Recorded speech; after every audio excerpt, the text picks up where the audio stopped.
మనం కొన్ని చీరలు ఫ్యాబ్రిక్ కోసం కొంటాము, కొన్ని చీరలు వర్క్ కోసము, కొన్ని చీరలు వర్క్‌మెన్‌షిప్ కోసం కొంటూ ఉంటాం. కొన్ని చీరలు మాత్రం కలర్ కోసం కొంటాం కదండీ! అలాంటి శారీస్ అన్నీ ఈరోజు నేను చూపించబోతున్నాను మీకు. ఇవన్నీ కూడా glass tissue saris. Beautiful colours వచ్చాయండి. మంచి డార్క్ కలర్స్ అలాగే పేస్టల్ కాంబినేషన్స్ కూడా. కొన్నేమో కట్ వర్క్ బార్డర్స్ వచ్చాయి, కొన్నేమో ఇలా ఎంబ్రాయిడర్డ్ బార్డర్స్ వచ్చేసాయి. ఇంకొన్ని వచ్చేసి మిర్రర్ వర్క్ బార్డర్స్‌తో కూడా వచ్చేసాయి. ఆ శారీస్ అన్నీ కూడా చూసే ముందు వీటి ప్రైస్ రేంజ్ వచ్చేసి లెస్ దాన్ 10,000 ఉంటుంది.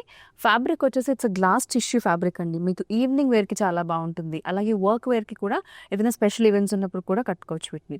They are very comfortable and very elegant. చాలా గ్రాండ్‌గా కనిపిస్తాయి. ముందుగా చెప్పినట్టు కలర్స్ చాలా బాగుండడం వల్ల. ఏంటి ఇంత కలర్ గురించి చెప్తుందని అనుకుంటున్నారు కదా! ఆ కలర్స్ ఏంటో ఇప్పుడు చూసేసేయండి.